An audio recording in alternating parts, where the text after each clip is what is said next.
Hi there, I'm Angela Brown and this is Ask a House Cleaner. This is a show where you get to ask a house cleaning question and I get to help you find an answer. Now today's question comes from a house cleaner who is livid. She's super upset because she spent 4 hours at a customer's house and when she was done the customer was not happy. The customer refused to pay her and she was very upset about the way the house cleaner cleaned. So the house cleaner comes away, she's all ticked off. She's angry. It's the customer's fault. The customer ruined my day, this, that, and the other, and she's very defensive. Okay, so when this happens, the question from this woman is, what am I supposed to do now? Can I take her to small claims court because I threatened her? Okay, so what I want you to consider is this. As a business owner, you have a lot of options. And because you chose a service business, you're going to run into a lot of unhappy customers along your journey. I don't know why, but there are a lot of different types of customers that are out there. There are a lot of different personalities that are out there. And a person yelling at you does not necessarily mean that you did a bad job. It's very possible that they just got in a fight with their spouse. You just happened to walk through the room and they took all that out on you. A lot of times it doesn't have anything to do with you whatsoever. And once the dust settles and that person is able to collect their thoughts, it might be a different scenario where they come back and they apologize and they pay you. I don't know. But there will be a whole bunch of opportunities for customer service in the house cleaning business. So having said that, think of it as a ball game. A customer is angry and they toss you a ball. What do? Do you catch the ball or do you step aside and let the ball fly right by you?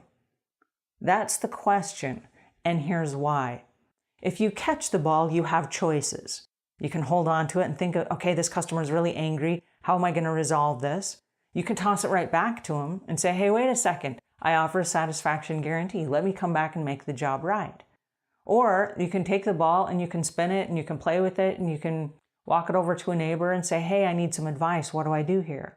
But as long as you've caught that ball, you're in control. If you step aside and you let it fly by you, that ball flies right by you and it hits the ground. When it hits the ground, you no longer have control of the situation, and neither does your customer. If somebody throws something at you, you have a choice to catch it. My suggestion to you is always choose to catch that ball, because once you catch it, you're still in control, right? If you let it fly by you, you're not in control at all, and neither is your customer. So when you have a customer type of scenario, catch the ball. Okay, now what do you do with the ball once you have it? Well, because you have the ball, you're in control. And so you can go back to the customer and say, hey, listen, I know you're not happy. I don't want to see you unhappy because I'm a business owner. I base my living off of my reputation. And so I want you to have an excellent customer experience.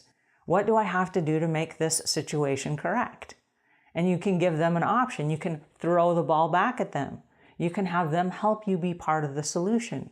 Or if they're not willing to talk and they're just really upset and they're not thinking clearly, you can come back and say, here's what I'm prepared to do. And you can offer solutions. But you can do that as long and only as long as you're holding the ball. If you're in control of the situation, you get to choose what happens next. If you let the ball fly by you, you don't get to choose. This is not your game anymore. The game has stopped. And so between you and the customer, you either get fired or the customer badmouths you on social media or whatever.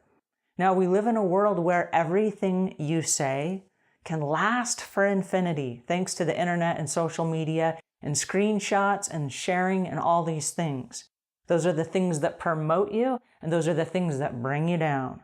So you have a choice. Always choose to catch the ball.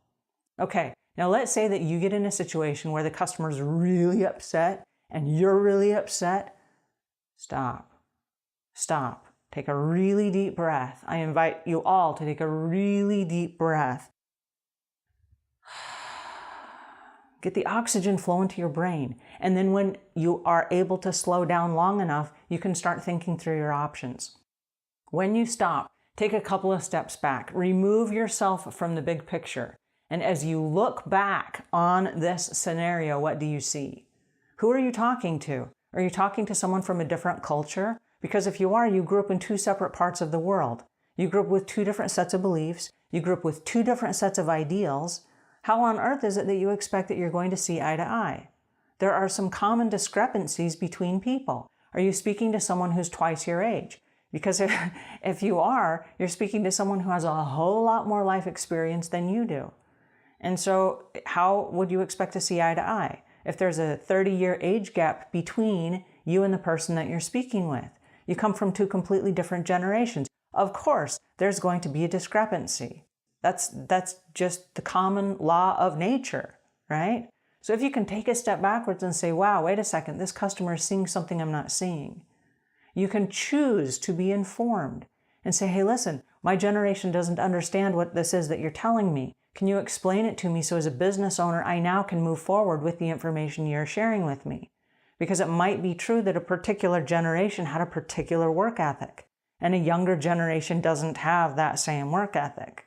And so if they can explain that to you and they can explain to you what their expectations are, it's possible that you can incorporate the things that they share with you, and you can toss that ball back and stay in business.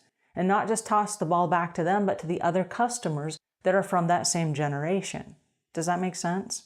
You want to always choose to be informed.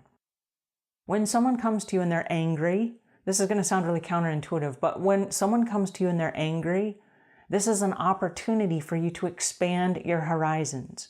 There are so many different people in the world, so many different personalities, so many different generations and different upbringings and different cultures. There's so much as business owners we can learn. And if you choose to use that as an opportunity to learn and improve, it could take your business so far above the other people that you're competing with in your marketplace. They're like, well, it's not my fault. She's a bad customer. I'm just going to leave and walk away. No, don't leave and walk away. Jump in the line of fire and catch that ball. Go back to the customer and say, hey, listen, you're not happy. I don't like it when you're not happy. Can you share with me how I can fix this and make this right? And learn from that opportunity. Because if you catch that ball and you learn from that opportunity, this could skyrocket your business. Now, I get the fact that you were mistreated. I get the fact that you didn't get paid. But this is like you going to college, except you don't have the college expense. You lost whatever the price was of that house cleaning because she didn't pay you, right? So that was an investment in your learning. This is the school of hard knocks. And so that was the fee of admission for this lesson. Most of the lessons are free, but every once in a while you got to ante up some money, and this was one of those scenarios. So don't look at it as like, well, I lost the money and it's the customer's fault and I'm all angry and all these things. Don't do that, because when you do that, you're stepping aside and you're letting that ball fly right by you. And now the game is over. You learned nothing, you're not in control, and you lost the customer. All right, so that's my tip for today. I hope that helps just a little bit. Please keep me posted. Let me know how this works out, because I am interested and I do want to hear the ending to this interesting story. All right, and until we meet again, leave the world a cleaner place than when you found it.